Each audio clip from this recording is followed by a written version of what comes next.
Sir मेरा नाम अशोक कुमार है। मैं assistant professor in geography degree college Dharamshala में कार्यरत हूँ। सर एक छात्रा थी धर्मशाला कॉलेज की पल्लवी, उसकी मृत्यु हुई है और उस मामले में जो है आपके ऊपर कई गंभीर आरोप जो है वो लगे हैं। उस संबंध में आपका क्या कहना है? सर जैसा कि आप सोशल मीडिया में देख रहे हैं, जितने भी आरोप लगे हैं और जो आरोप लगे हैं उनकी जांच चल रही है, जांच हो रही है और जो कुछ भी जांच में आएगा तो उसका सामना करने के लिए मैं तैयार हूँ। अगर मैं दोषी ठहराया जाता हूँ, जो भी सज़ा मेरे को मिलेगी मैं उसके लिए तैयार हूँ और उस लड़की के लिए भी न्याय मिले जिसने कि अगर इस चीज़ को बोला है कि मेरे मतलब इस तरह से मेरी मृत्यु हुई है तो उसकी आत्मा को भी शांति मिले। क्यों लगता है आपको ऐसे जो वीडियो जो सोशल मीडिया पे वायरल हुए उसमें जो है आपको जो है उसमें आरोपी एक तरह से पेश किया गया है, ऐसा क्यों लगता है कि इस तरह की घटना क्यों ये घटित हुई है? ये तो मेरी भी समझ से परे है सर। अब किस तरह से क्यों कैसे ये आरोप लगा दिए ये मेरी समझ से तो परे है। अब पता नहीं उन्होंने किस बेस पे लगाए होंगे, जो जांच आएगी उस जांच में पता चल जाएगा सर। आप के ऊपर और जो कॉलेज की 3 अन्य छात्राएं उनके ऊपर एफआईआर दर्ज की है पुलिस ने जी। तो आपने इस मामले में एंटिसिपेटरी बेल आपने अप्लाई किया था, आपको मिल चुकी है? मिल चुकी है सर। कहाँ से आपको ये बेल मिली? कौन से कोर्ट में आपने? सेशन कोर्ट धर्मशाला जी। तो अगर बात करें तो अभी सरकार ने जो है आपको निलंबित भी जो है वो कर दिया है, उसके ऊपर आपकी क्या प्रतिक्रिया है? उसके बारे में मेरी प्रतिक्रिया ये ही है कि अगर निलंबित करने से जल्दी जांच हो जाती है और सभी को न्याय मिल जाता है तो इसके लिए भी ठीक है। सरकार ने ठीक ही किया होगा, जो प्रशासन कर रहा है वो ठीक ही कर रहा है ताकि निष्पक्ष जांच जो वो हो जाए और उस लड़की के लिए भी न्याय मिले और उस दिवंगत आत्मा के लिए भी न्याय मिले और मेरे को भी न्याय मिले, क्योंकि मेरा भी परिवार है, मेरी भी 2 बेटियाँ हैं। जिस तरह से आप सीधे तौर पर जो है शारीरिक शोषण के आरोप लगे, क्या वजह आप मानते हैं कि इस तरह से, और रैगिंग की भी बात जो है वो सामने आ रही है, तो इस विषय पे आपकी क्या कहना है इसमें? देखिए जी, रैगिंग का ऐसा है कि जब रैगिंग होती है तो स्टूडेंट जो कॉलेज में, इतना बड़ा कॉलेज है, इसमें अलग अलग कमेटीज़ बनी हुई हैं और उन कमेटीज़ के रिगार्डिंग हमारा कॉलेज प्रशासन जो वो 0 टॉलरेंस रखता है। और अगर उनको लगता था कि मेरी रैगिंग हुई है, किसी लड़की ने उस लड़की को प्रताड़ित किया है, तो उनका बनता था कि वह मतलब जो रैगिंग कमेटी है या सेक्सुअल हरासमेंट का है उनसे वे कंप्लेंट करते ताकि वह मतलब कॉलेज प्रशासन तक वह चीज़ आती और एक्शन लिया जाता।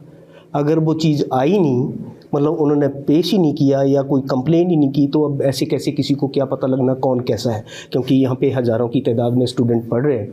तो अब कौन क्या कर रहा है कौन नहीं कर रहा है तो वो तो तभी पता चलेगा जब उसकी मतलब कोई कंप्लेंट करेगा।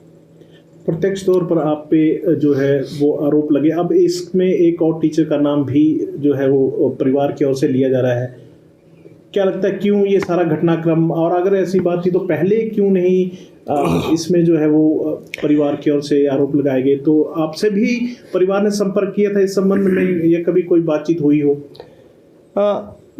इसके संबंध में कोई मतलब उन्होंने संपर्क नहीं किया, लेकिन जब से वो लड़की बीमार हो गई थी तो बीमार होने के बाद उन्होंने एक बार, उसके पापा ने फ़ोन किया था कि मेरी बेटी को मतलब ये डिप्रेशन में चली गई है और मतलब इस तरह से बीमार है और अगर कुछ हो गया तो मैं छोड़ूंगा नहीं। और मैंने कहा जी देखिए कि चलो वो तो चली गई होगी, हम तो जल्दी कामना करते हैं, मैंने बोला कि ठीक हो जाए, लेकिन मैं नहीं पढ़ाता हूँ उसको। मतलब जब उन्होंने फ़ोन किया, इस सेशन की बात है, मैंने कहा सर वो मेरी स्टूडेंट नहीं है, मैं उसको नहीं पढ़ाता हूँ। तो बोलते कि उनका फ़ोन नंबर दीजिए। मैंने कहा जी कोई नहीं, मैं फ़ोन नंबर दे दूँगा, कोई बात नहीं। फिर मैंने बाद में बात देता हूँ क्योंकि मैं बाहर था। और फिर जब उनसे मैंने संपर्क साधा, जो दूसरे टीचर थे, मैंने कहा कि ऐसे ऐसे है भाई, सेकेंड ईयर की स्टूडेंट है वो और ऐसे ऐसे फ़ोन कर रही है। तो उन्होंने बोला कि कोई नहीं, मैं बात करता हूँ, मेरे को फ़ोन नंबर दो। तो उन्होंने फिर मैंने उनको फ़ोन नंबर दे दिया था और शायद उन्होंने बात करी होगी। क्या लगता है आपका ही नाम, कि जब आप उसके टीचर भी नहीं थे और आप उन्हें पढ़ाते भी नहीं थे, क्या वो लड़की पहले जब प्रथम वर्ष में आई थी तो उसकी स्थिति ठीक थी, या जो ये डिप्रेशन की बात कही जा रही है कि वो डिप्रेशन में आई?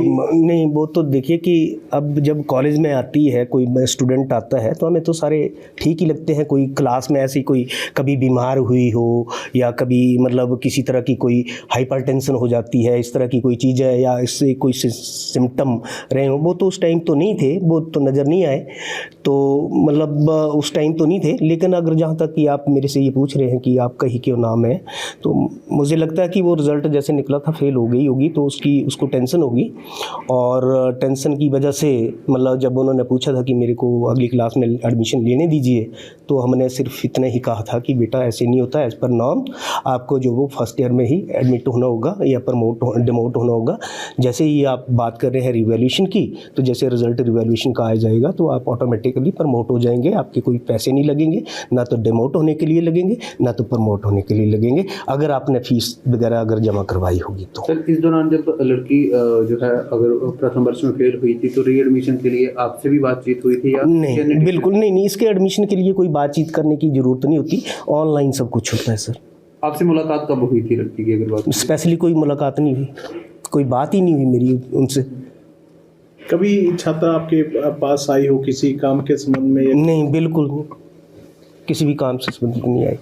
आपने एंटीसिपेटरी बेल के लिए कब अप्लाई किया था, और अभी कितने समय के लिए आपको एंटीसिपेटरी बेल जो है वो मिली? अभी जब तक कि नेक्स्ट मतलब हियरिंग नहीं हो जाती है तब तक के लिए तो है, फिर जब भी जो भी उन्होंने आरोप लगाए हैं तो उन आरोप के मुताबिक जो भी होगा वहाँ पे कोर्ट में मतलब जो न्याय मतलब कोर्ट में होगा, आगे की क्या प्रोसीडिंग है, अब न्यायालय की क्या क्या चीज़ें होती है, अब इसके बारे में मुझे भी पता नहीं, मैं भी ज़्यादा नहीं इसके बारे में नॉलेज रखता हूँ, तो इसके बारे में मैं नहीं बता सकता।